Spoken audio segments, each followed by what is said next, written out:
Hello दोस्तों, आप सभी का राज स्टोरी चैनल पर स्वागत है। दोस्तों, ये कहानी है एक लड़की की जो हवस के चक्कर में फंस गई। तो दोस्तों, ये कहानी 3 भागों में है, तो तीनों भाग को ज़रूर देखिएगा और चैनल पर नए हो तो लाइक सब्सक्राइब और शेयर ज़रूर कीजिएगा। नेहा, ओ नेहा, कहाँ है यार? मैं लेट हो रहा हूँ ऑफिस के लिए। जल्दी चल, तुझे कॉलेज छोड़ने के चक्कर में मैं रोज़ लेट हो जाता हूँ। आ रही हूँ भाई, तैयार तो होने दो। कितनी आफत मचा कर रखते हो हर रोज़ सुबह। और तू, मैं हर रोज़ तेरी वजह से लेट हो जाता हूँ। पता नहीं क्या लीपा पोती करती रहती है, भूतनी बन जाती है। इतने में नेहा तैयार होकर कमरे से बाहर आई। देखो ना माँ, आपकी परी जैसी बेटी को एक लंगूर भूतनी कह रहा है। आपने भी ना माँ, क्या मेरे गले में मुसीबत डाल दी है। मैं अपने आप कॉलेज नहीं जा सकती क्या? मैं अब छोटी बच्ची नहीं हूँ जो मुझे हर वक्त सहारे की ज़रूरत पड़े। माँ ने कहा, तू तो मेरी परी है, यह जब तक तेरे साथ न लड़े इसे खाना हजम नहीं होता। और अब तू बड़ी हो गई है, इसलिए तुझे सहारे की ज़रूरत है। ज़माना बहुत ख़राब है बच्चे, इसलिए तो कॉलेज जाते हुए तुझे भाई छोड़ता जाता है और वापसी में पापा लेने आते हैं। अब जा जल्दी से, भाई कब से तेरा इंतज़ार कर रहा है। हाँ हाँ, जा रही हूँ। पता नहीं ये माएँ हर टाइम ज़माने से डरती क्यों हैं। नेहा बड़बड़ाते हुए बाहर चली गई। नेहा बीबीए के पहले साल में पढ़ रही थी। उसका भाई कबीर उससे 6 साल बड़ा था और नौकरी करता था।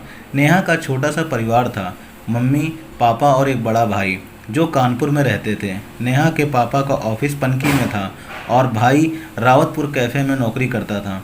नेहा का कॉलेज रावतपुर में ही था, मगर घर से तकरीबन 10 से 15 किलोमीटर दूर, इसीलिए बस से जाने के बजाय वह भाई के साथ जाती थी। वैसे भी जब से नेहा ने कॉलेज में एडमिशन लिया था, माँ ने सख्त हिदायत दी थी कि उसे अकेला नहीं छोड़ना। ज़माना ख़राब है, कल को कोई ऊंच नीच हो गई तो कौन जिम्मेदार होगा। इसलिए अपनी चीज़ का ख्याल तो खुद ही रखना होगा ना। नेहा को कॉलेज छोड़ने के बाद कबीर रास्ते से अपने ऑफिस के साथी मोहन को कल्याणपुर से ले लेता था। एक दिन मोहन ने कहा, यार मुझे अच्छा नहीं लगता कि तू रोज़ मुझे लेकर जाता है। तू परेशान ना हुआ कर, मैं बस से चला जाऊंगा। इस पर कबीर बोला, यार मेरा तो रास्ता है इधर से, मैं अकेला जाता हूँ। अगर तू पीछे बाइक पर बैठ जाता है तो क्या फ़र्क पड़ता है। फिर भी यार, तुझे परेशानी तो होती ही है। यार भी कहता है और ऐसी बातें भी करता है। देख, अगर बस के बजाय मेरे साथ जाएगा तो बस का किराया बचेगा ना, वह तेरे काम आएगा। मैं जानता हूँ तेरा बड़ा परिवार है और तनख्वाह कम पड़ती है। यह सुनकर मोहन चुप हो गया। इसी तरह यह सिलसिला चलता रहा। एक बार कबीर बहुत बीमार हो गया और लगातार कुछ दिनों तक ऑफिस नहीं गया। मोहन ने तो फ़ोन करके हालचाल पूछा, मगर उसे मिले बिना चैन कहाँ। यारी जो दिल से थी। एक दिन छुट्टी के बाद वह पहुंच गया कबीर से मिलने। इधर जब कबीर बीमार था तो नेहा को कॉलेज छोड़ने कौन जाता, क्योंकि पापा तो सुबह सुबह ही काम पर चले जाते थे। लिहाजा नेहा बस से कॉलेज जाने लगी।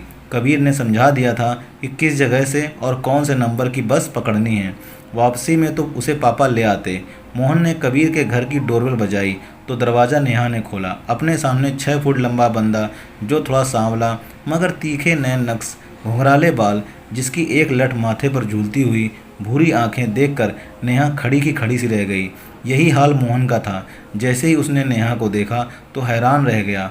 उसे लगा मानो कोई शहजादी हो या कोई परी धरती पर उतर आई हो। मोहन ने नेहा को अपने बारे में बताया तो वह उसे भीतर ले गई। मोहन कबीर के साथ बैठकर बातें कर रहा था। माँ और नेहा चाय पानी का इंतजाम कर रही थी, मगर बीच बीच में मोहन नेहा को और नेहा मोहन को कनखियों से देख रहे थे। घर जाकर मोहन सारी रात नहीं सो सका। इधर नेहा उसके ख्यालों में खोई रही। अगले दिन नेहा को न जाने क्या सूझा कि बस से कॉलेज न जाकर कल्याणपुर बस स्टैंड पर उतर गई, क्योंकि शाम को वह बातों बातों में जान चुकी थी कि मोहन कल्याणपुर में रहता है, जिसे कबीर अपने साथ रावतपुर ले जाता था। जैसे ही नेहा कल्याणपुर बस स्टैंड पर उतरी, तकरीबन 5 मिनट बाद ही मोहन भी वहां आ गया। हेलो, मोहन ने औपचारिकता दिखाते हुए कहा। हाय, ऑफिस जा रहे हैं आप? नेहा ने हेलो का जवाब देते हुए और बात आगे बढ़ाते हुए कहा, जी हाँ, जा तो रहा था, मगर अब मन करता है कि ना जाऊं। मोहन आंखों में शरारत और होंठों पर मुस्कान लाते हुए बोला। कहते हैं कि मन की बात माननी चाहिए। नेहा ने भी कुछ ऐसे अंदाज से कहा कि मोहन ने मस्ती में आकर उसका हाथ पकड़ लिया। अरे मोहन जी छोड़िए, कोई देख ना ले। नेहा ने घबरा कर कहा। ओफो, यहाँ कौन देखेगा, चलिए कहीं चलते हैं, मोहन ने कहा और नेहा चुपचाप उसके साथ चल दी। आज आप भी कॉलेज नहीं गई, मोहन ने नेहा के मन की थाह पाने की कोशिश करते हुए कहा। बस आज मन नहीं किया, कहकर नेहा ने शर्मा कर आंखें झुका ली। मोहन और नेहा सारा दिन घूमते रहे, लेकिन शाम होते ही नेहा बोली, मोहन मुझे जाना है, पापा कॉलेज लेने आएंगे, अगर मैं ना मिली तो वे परेशान होंगे। इसके बाद दोस्तों क्या होता है बताते हैं कहानी के अगले भाग 2 में। अगर कहानी पसंद आई हो तो चैनल को लाइक, सब्सक्राइब और शेयर जरूर कीजिएगा।